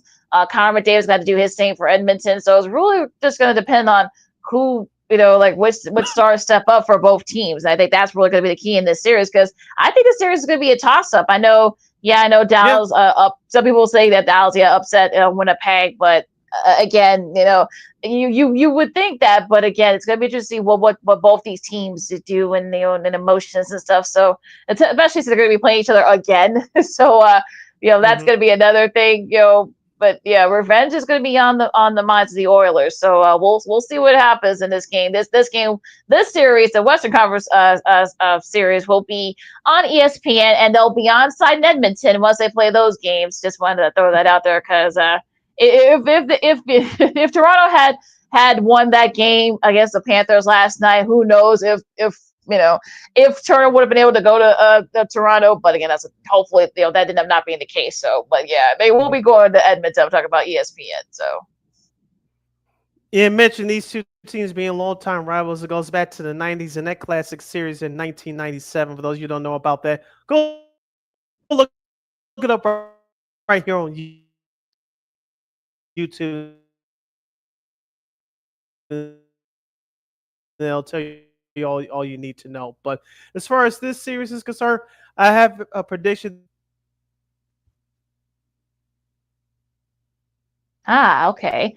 I have this going 6. I have Edmonton winning in 6. Like I said, I could be wrong, but as I usually am. I've been wrong. I've been wrong this whole Stanley Cup. So I have Winnipeg going all the way to this Cup final. So that's how bad I've been with this. So yeah, please don't take these for me on my end. Don't take these picks at face value, as I always say. So LaKeena mentioned the Western Conference Finals will start Wednesday at 7:30 on 7 o'clock, I should say, on ESPN. The Eastern Conference Finals will start tomorrow, Tuesday, at 7 o'clock Central Standard Time on TNT between Carolina and Florida. Shout out Reverend Aaron. Shout out to Florida, the Florida Panthers. You listen to Second City Sports on Sports Zone Chicago. See LaKeena here with you on our Sports Potpourri segment. LaKeena, give us your PGA Tour Championship wrap-up with Scottie Scheffler coming home as a champion. Yeah, Quail Hollow was a tough go at it. He kind of he shot I think like a 66 on Saturday. Had to hang on to win because he had other guys, like Bryson DeChambeau, John Rahm, Matt Fitzpatrick, Siwoo Kim, among others. But those guys started flailing. Of course, especially Rahm. He shot a 78 and ended up finishing up tied for 8th, a 3-way tie for 8th. So that was not a good showing on his part in the last round. But Scheffler hung on to win the Montevideo Trophy. He lost a lid to it, which that's okay. He's not the first time that's happened. So it's not bad luck or anything. Not like the Stanley Cup and those kind of things. But yeah, he got a nice showing there. 3.4 million. That'll go and come in handy with his 1-year-old son Bennett's college fund. So that's that was a nice showing there as well. Harris English with his best showing in a while at the PGA. Bryson DeChambeau also tied for 2nd. Stephen Riley as well. They each get 1.6 million. So to be a golfer these days, Virtual from Canada got his best showing in a major, so good for him. And of course, like I said, John Rahm, Siwoo Kim, Matt Fitzpatrick, 2 of those guys have won majors. They tied for 8th place, like a 7-way tie for 8th. So they each got about 900, like about $800 some thousand. But it was all Scottie Scheffler, and it's gonna be very interesting to see what happens over the U.S. Open because unfortunately Rory missed the cut, so he wasn't a factor in this tournament. But it was okay for like maybe an hour. But yeah, everyone else, like I said, everyone else started following. Scheffler just enough to hang on to win it. Yeah. And when is the next major tour? Is it the U.S. Open in June? Yep. Next month? I'm correct. Yep. All right. And I know we'll as soon as Christina and her husband return from their honeymoon, I'm not sure we'll preview that tournament with them. So we'll have that more when that event comes near right here on Second City Sports on Sports Zone Chicago. See LaKeena here with you as we still have some more time left in our Sports Potpourri segment. Let's quickly touch on the WNBA. I was at the Sox game last Saturday, LaKeena, but I did see some of the highlights. I know the Sky got blown off the floor by the Indiana Fever. But Caitlin Clark had a hard foul on Angel East. Everybody and their mama had an opinion about it. I could see both sides of the issue. I thought the Angel East flopped a little bit, but Caitlin Clark did foul her hard. But let's be honest here, LaKeena. I know Caitlin Clark gets all the attention, and rightly so. But as Angel East said last year, she's part of the reason, other half of the reason why that the WNBA is popular as well. And people don't want to give her her credit for that, but that's also the case. But this could be the WNBA's version of Bird and Magic. Both of these teams will have to start winning. But Caitlin Clark and the Indiana Fever had the best of the Chicago Sky. I know there was some alleged racial slurs pointed out, I believe Angel Reese. I know the WNBA released a statement yesterday, but what do you think about all this? Where do you think that this potential rivalry is headed? Yeah, there was a lot of stuff that went on there. I didn't watch the game, but I just saw all the stuff that went on social media. That was a basketball play, so I didn't think it was a big deal there. But like it's sort of one of those things where it's just like what is going on here? But I think for me, I think this whole thing with the with whole day between rivalry, and I know people were pissed about what Angel Reese did the finger with the ring when they played each other for the national championship a few years ago. I know folks haven't gotten over that, but it's sort of like just silly how all that kind of transpired. And apparently this is according to people who watched the game. Also, by the way, U.S. Open's in Dallas this year. There, but yeah, it's gonna be interesting to see what happens with this one. But I don't know. I mean, apparently, I guess the Sky walked away from the national anthem. They did the national anthem. I guess they walked out. So again, that started. I think that's how it all started there. And then it's gonna be interesting to see what happens with that. But yeah, U.S. Open's gonna be at Oakmont this year in Philadelphia. So just outside Philly. So just another note there. But back to the WBA. But yeah, it's sort of like that kind of. I guess they're walking out on the national anthem. That's how it all started. And then I guess the racial slurs, allegedly, and I guess some of the Fever fans, said there was some slurs, hurled at Reese, and it was just like one of those things where this is the kind of thing you did not want to have, mar in WNBA and such. So yeah, there's already a lot of racial tensions going on there among fans. It's just more the fans and the players. And I think that's just silly, but. I always say good. All attention is good, but not all good attention is good for the sport. Not all bad publicity is good publicity, as they always say. Yeah, and plus you have two new franchises debuting this year with the Golden State franchise and the one in Toronto as well. And I know, like you said, no good press, no bad press is no such thing as bad press. But like I said, some things just cross the line and.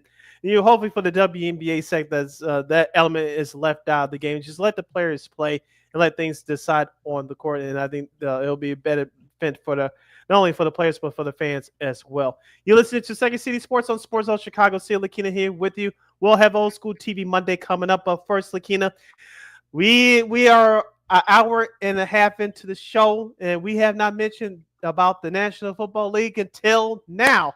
I'll read you the headline, courtesy of our good friends at Awful Announcing. Netflix reportedly talking to the NFL about acquiring more games. Quote, maybe the NFL works with Netflix and gives them a package of 15 games that they can figure out how to advertise. I mean, look, they're already saying that they want some of that bigger package. So, I guess if you want to say, like, is this going to be 15 games a year, or is it going to be like 15 games, in addition to that, or is it going to, cut into some of those afternoon games, for the other networks?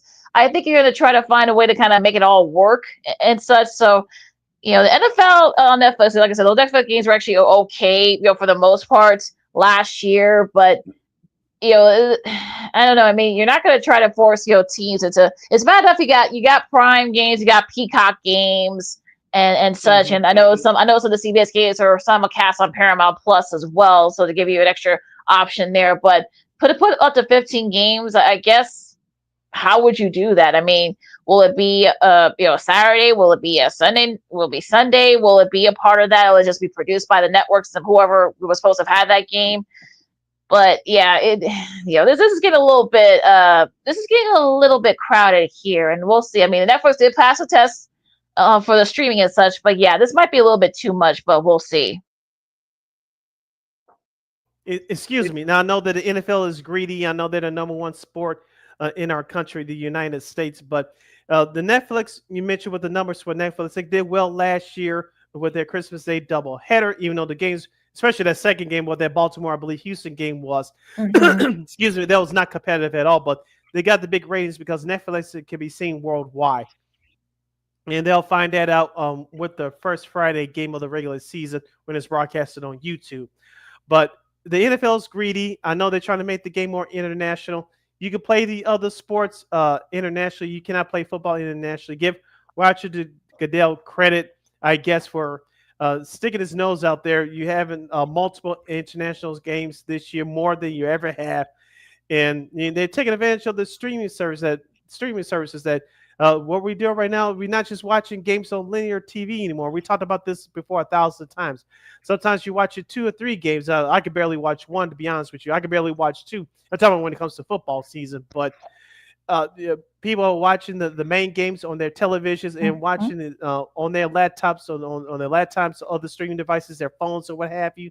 So the NFL is taking advantage of that, and they're very greedy. So we'll see what they can do with Netflix and all the other streaming services that are out there for them. So, like you said, they already have Peacock and Amazon Prime for Thursday Night Football. So if they can do more with the Netflix, they're going to go ahead and do it, whether we like it or not. So yeah, we'll see what happens. I know. yeah, exactly. But we'll see what happens, and hopefully prices just don't go up, but they will. So if they do the same with 15 games a season, all right. Whatever. Someone's not going to be very happy, but we'll see what happens here. Speaking of the NFL on the field, though, a couple of guys got some big paydays. Derrick Henry in Baltimore, they officially announced their new contract extension. I think he's going to get about like $45 million. With a $36 million guarantee for the next 2 years, so they'll have a couple more years to probably try to win a Super Bowl with him. Brock Purdy got $256 million. He has a full no trade, and a lot of it is like $178 million guaranteed or something like that. Now, of course, also this news came out like right before we started. Nick Sirianni and the Eagles have decided on a new contract. Since I don't have the details yet. I'm sure the other details are out there now. But yeah, he's got a new contract extension. So yeah, it pays to win a Super Bowl ring. So we got some fresh paper there as well. So lots of fresh paper going on for the NFL, printing money. Yeah, Derrick Henry was healthy for the most part last year for Baltimore. We talked about him being a possible MVP candidate last year, looking at one point.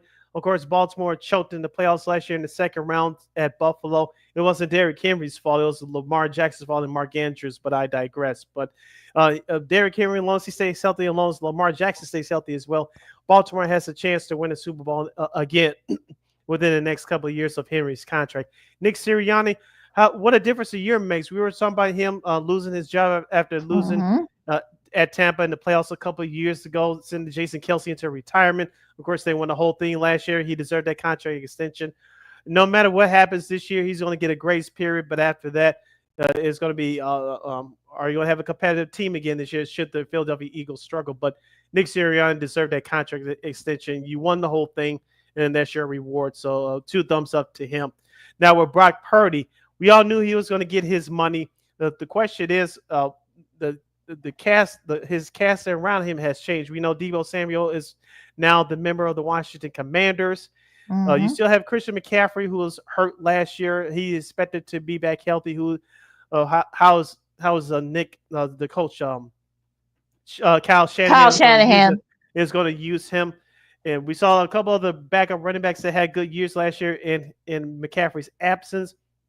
Who's going to be that next starting wide receiver next to Brandon Ayuk? And their defense has been revamped as well. So Brock Purdy still has some decent weapons, but it's all going to be about that supporting cast. I know San Francisco has a quote-unquote easier schedule last year because they did not make the playoffs and everybody got hurt. So Brock Purdy deserved his money. Congratulations to him. Full no-trade clause, so he's going to remain a 49 to the prime of his career. Just hopefully that John Lynch and crew has enough cap space to get him some more weapons if needed. That's going to be the thing here. But, okay. Like I said, we'll have more NFL talk on Friday. I'm sure there's going to be more stuff. We got OTAs going on right now. So for some of these, NFL teams, I know the Bears, they start theirs on Wednesday. So going to be interested to see what happens there. We're going to have somebody on Friday to talk about it. You got to tune in, Friday to see who it is. So we'll talk. He'll be kicking off the show. Well, I told you guys it was a he. So he'll be kicking off the show right off the bat. So, we'll have him on to tell you that as well. Actually, a shout out to a journalist who came back from they're kind of in the middle of the pack, but yeah, they came back. He came back and won the Preakness on Saturday. Of course, Sovereignty did not run load management, so no Triple Crown winner this year. But yeah, a nice win for journalism after the capping out that second place finish at the Derby a couple weeks ago. And of course, we'll see what happens in the Belmont in a couple weeks, and might see another battle between Sovereignty and journalism. Yeah, we'll see what happens there. Now, one more item before we close it out with Old School TV Monday. Around the Horn, ESPN's programming that's been stable for the last 23 years. It'll come to a close with the series finale on Friday afternoon. LaKeena, do you have any favorite moments from that program? I know it stayed on as long as it's part of the interruption. Of course, PTI is still going on strong. I think this year, they started in 01. I'm talking about PTI. I think next year they'll be celebrating 25 years. Around the Horn has been on just around the same time. I remember when that premiered, we saw the upstarting careers of Michael Holley, Michael Smith, of course, Rudy Page, Jay Mariotti, who used to work here in Chicago at the Sun-Times, appeared on the program. We saw other journalists throughout the years like Jamel Hill, Ramona Shelburne, Tim Kalishoff from the Dallas Morning News. And you really saw newspaper columnists, and don't forget about Bill Plex. I really like him a lot from the LA Times. You really saw newspaper columnists from across the country debate national sports topics. It was a great show, but it's going to be closing its doors on Friday. Of course, Courtney Cronin, Chicago's very own, and she's been on that program for the last few months or so. Are you going to miss that program? And then what were some of your favorite moments from the show? Yeah, I really like Bob Ryan when he was on there. Yes. I know he's retired now, but he was a hoot on that show as well. So that was actually pretty funny. But yeah, I haven't watched it in the last few years. I think a lot of people have kind of like wavered on that and such. So, but yeah, it's really gonna be one of those shows. It started off with Max Kellerman, and then he left to do that show on Fox. Now, of course, Tony Vialli has taken over, and he's been a staple on that show. So it's gonna be interesting to see what he does after the end of that show. I know most of those folks will still have their regular jobs, of course, in other avenues of ESPN and such. But yeah, definitely the end of an era here, and yeah, it's gonna be tough, and we'll just see what happens during what fills that slot, because that's been that 4 o'clock hour Central Time slot has been a staple on that show for a long time. So.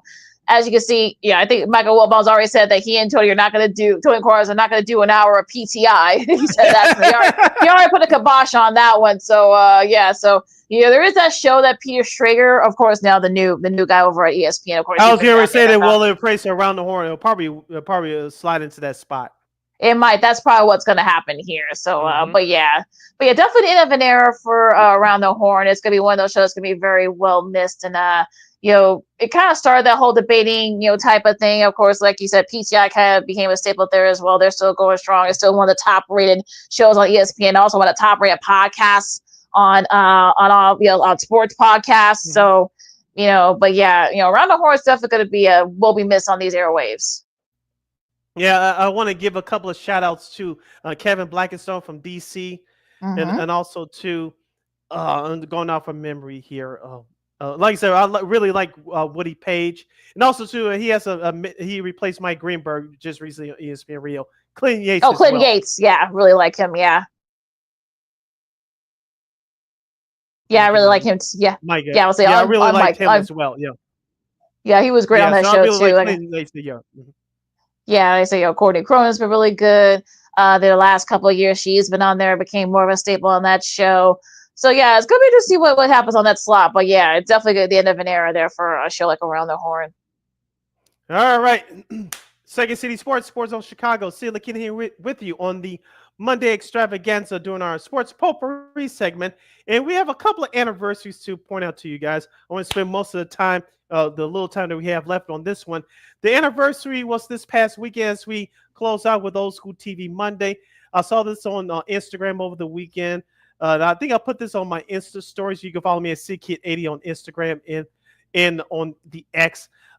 This past weekend, 25 years ago, Beverly Hills 90210 had a series finale on Fox TV. Of course, Donna and David finally got married.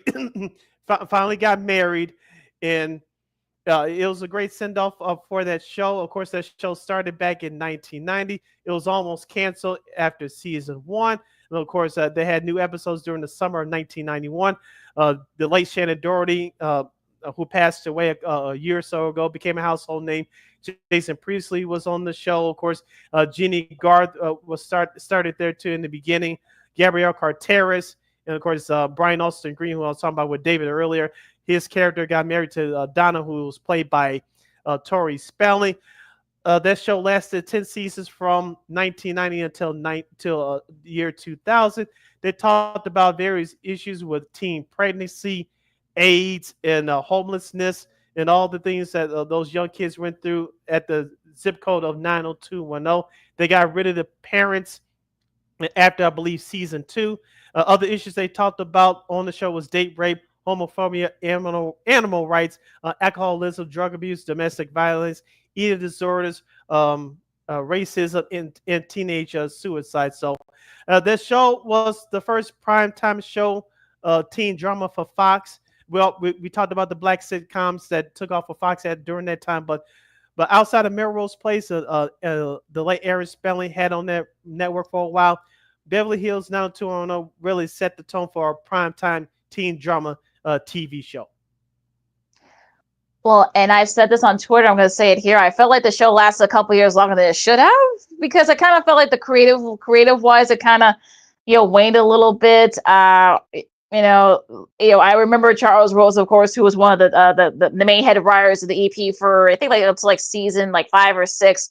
Remember, he said that during those first years, it became, ordinary kids living extraordinary lives. But then after they graduated from college, it became ordinary kids, or younger people living ordinary lives. So that kind of weighs. But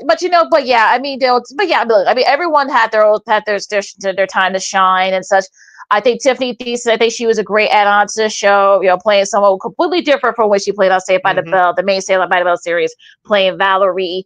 Like I said, they did cover some issues. I wish they did make this a cast up a little bit. I remember there were a couple of times when Jason Priestley's character Brandon had great chemistry with a couple of black actors. Of course, talking about Vivica A. Fox. There was an episode from season 2. And I keep forgetting the guy's name that played her younger brother, but I think those who probably could have stayed on the show longer than they did. But again, I digress. Maya Cam, of course, from On Break from In the House, of course, they also had chemistry. Her and Brandon.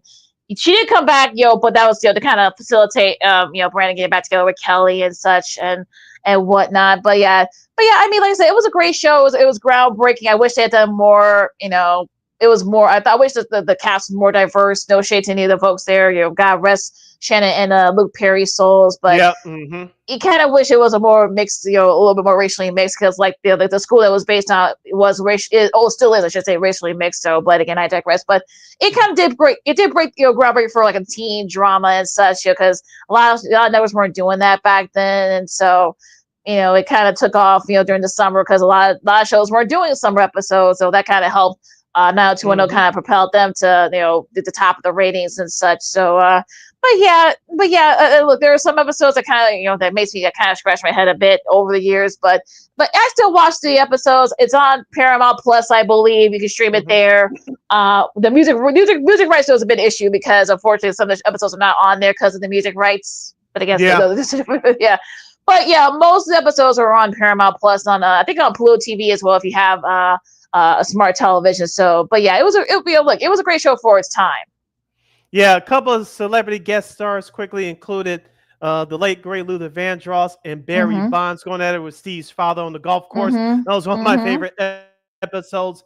And some of the other occurring actors that appeared on the show throughout the years. You mentioned Tiffany Amber Thiessen as Valerie Malone.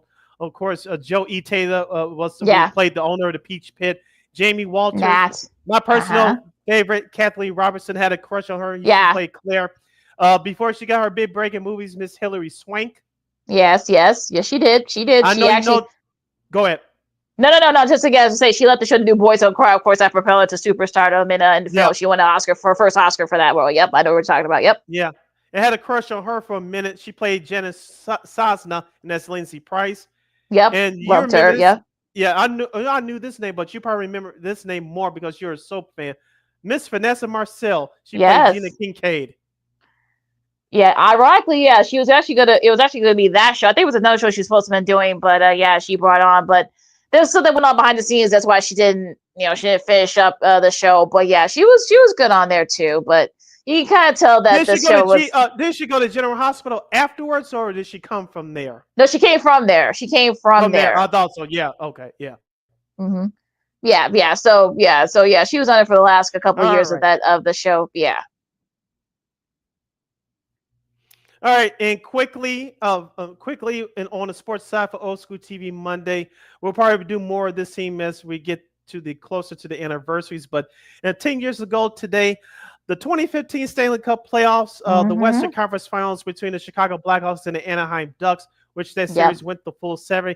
Game 2 was the longest game in Blackhawks playoff history. Marcus Kruger scored the game winner to give the Hawks. The victory there. And I should remember this, even though it was 10 years ago. I think that was the same game that Andrew Shaw did the headbutt goal, which did not count in the Chicago Fire game of Jersey afterwards. Yeah, they did. They gave us, all the guys that were on the show at the time, they gave him his own commemorative jersey, so because they loved that goal.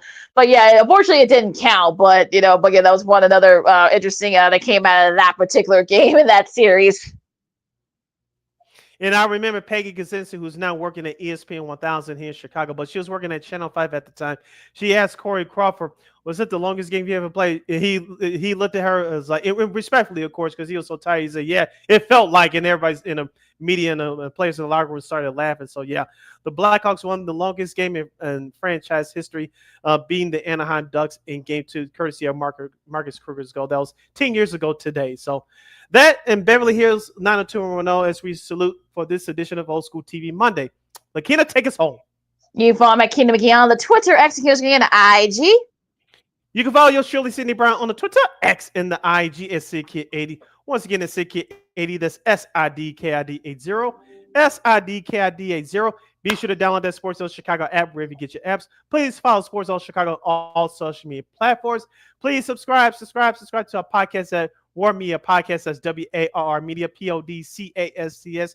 We on all podcast platforms, including the iHeartRadio app. And give War Media a follow at WARR Media on all social media platforms. And thank you very much in advance for your support. Like, share, subscribe, and tell your friends. Be sure to catch Second City Sports live in the living color every Monday, every Friday from noon to 2:15 p.m. Central Standard Time, right here on Sports Zone Chicago. One more again, as the kids would say. Be sure to catch Second City Sports live in the living color every Monday, every Friday from 12:15 to 2:15 p.m. Central Standard Time, right here on Sports Zone Chicago. Of course, you can catch Sports Zone Chicago anytime, anywhere. If you catch the replays of our show, Sean and Maya, the Smoke Fellas, and all the other content on Sports Zone Chicago's Facebook, YouTube channels. It's all right there for you anytime, anywhere, 24 hours a day, 7 days a week, 365 days a year. And we will provide. Enjoy all the playoff hockey and basketball that's up right now. You got baseball, of course. And of course, WNBA, their season in full swing as well. So baseball, college baseball, I know they're finishing up their regular season as well. I know the softball, I know they were in their Super Regionals, but they'll start that till Friday. So we'll talk a little bit about that too. But yeah, so much sports going on this time of year. For Sid, I'm LaKeena, Cty Sports on Sports in Chicago. Stay warm out there, folks, and we'll see you guys on Friday. Go Sox! Holla!